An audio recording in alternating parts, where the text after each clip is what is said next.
we want to calculate the potential energy of a pendulum of length 40 centimeters in this case, when it's pulled back a distance of 8 centimeters or 4 centimeters or 2 centimeters. Okay, people were very quick to say, well, okay, we just figure out how much higher the pendulum is than its low point, and we easily calculate the kinetic energy. So let's see how that works. How do you figure out how much higher the pendulum is than its low point? Well, we actually, I think, did this earlier in the year. So again, people were well prepared for this. Easier to do this in symbols than it is to put in a bunch of numbers. The length of the pendulum is L.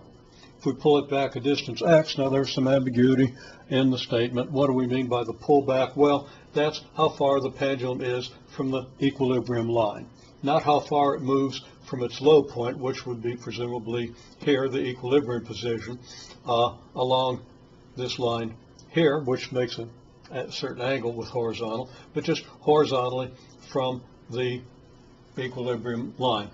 So having defined that, we see that we have a right triangle here with a side x, where x is the pullback, a hypotenuse L, and then we have a third side, which we easily see to be the square root of L squared minus x squared. Now, when the pendulum is hanging at equilibrium, it's all the way down here, distance L below the attachment point. And when it's out here, it's only at a distance square root of L squared minus x squared below that point. Now, it's out here some, but that's how far it is vertically from the point of attachment, or from the equilibrium position. So delta y being this distance here, the distance above the equilibrium position, we get delta y is just L, this distance, minus this distance, square root of L squared minus x squared. Now we went into some approximations, and I expressed this as L minus L times the square root of 1 minus quantity x over L squared, just factoring L squared out of this and then taking its square root, leaving us 1 minus quantity x over L squared under the radical. And then that's equal to what? Factor out the L, we get 1 minus that square root. Now, an approximation that I've kind of emphasized, and this approximation can be derived by differentials, but also by simple algebra. The square root of 1 plus or minus epsilon is 1 plus or minus epsilon over 2, to a good approximation if epsilon is small. So I probably should put a heading here, although we were very clear in this in class. This is for small numbers, epsilon.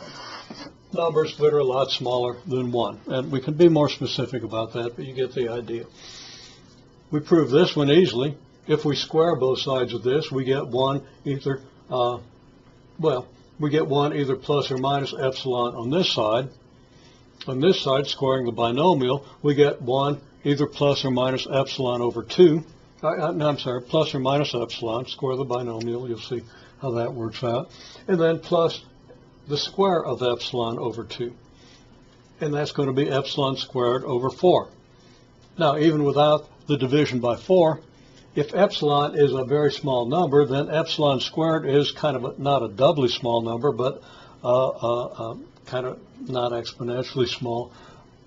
If epsilon is, let's say, 0.01, which isn't all that small, but it's small enough, then epsilon squared is 0.0001, much smaller than 0.01. Matter of fact, it's 0.01 of 0.01. Okay, so you're kind of shrinking it down by the same factor twice. And that becomes insignificant, especially when it's divided by 4, but it's already insignificant if epsilon is a small number. And depending on your definition of insignificance, what you mean, how insignificant does it have to be insignificant? That's an answer. That's a question you got to answer in every situation. But in many situations, that 1 part in 10,000 and actually 4 parts in 100,000 is insignificant. Okay, if it's not, then let epsilon be 0.001. And then what do you have? You have 4 parts in 10 million. Okay, or 2.5 parts in 10 million, not 4 parts. Anyhow, you get the idea. These can also be verified. We just square this, and you'll see that it's identical to this except for an epsilon squared term, which, if epsilon is small, can be small enough in many applications to be considered negligible.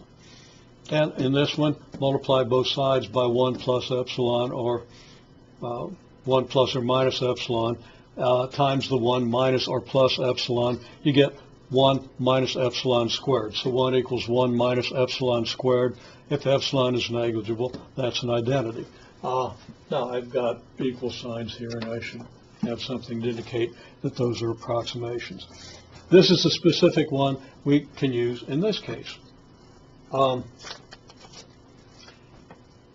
X over L, if X over L is small, to the extent that X over L is small, then X over L can be regarded like an epsilon, and we can say that the square root of 1 minus the square of X over L is 1 minus 1/2 of the square of X over L.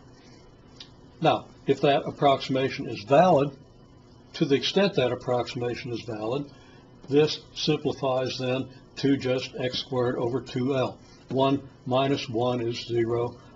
Then you're going to have a plus 1/2 X over L squared multiplied by the L, and you can work out the algebra. So now we have an expression for our delta Y in terms of X. And that expression is approximately this, X squared over 2L. I should say that when we go from here to here, this is approximate also. So approximation starts here. This isn't approximate at this point, especially if I close the parentheses. Okay, this isn't approximate. This is an approximation to this. This is the exact expression. This is approximate. Okay, so considering delta Y as a function of X, it's approximately X squared over 2L to the extent that X over L, the square of X over L is small. Now in this case, the first case, well, let's take the 8 centimeter pullback first. That's the biggest one. Now 8 centimeters, your X over L, X would be 8 centimeters, L would be 40 centimeters. So what is X over L? 8 over 40 is 0.2. 0.2 squared is 0.04. So if 0.04 is considered small, to the extent that 0.04 is small, this is a good approximation. And this approximation gives us 0.8, delta Y of 8 centimeters is the square of 8 centimeters over 2 times 40 centimeters. And that's going to be 64 over 80 centimeters, which is 0.8 centimeters. Now you can do the arithmetic, it's easy enough. And you should be able to do that in your head. You got to be able to think about the numbers well enough to do that in your head. Okay, well, in any case then, the potential energy change at 8 centimeters is what?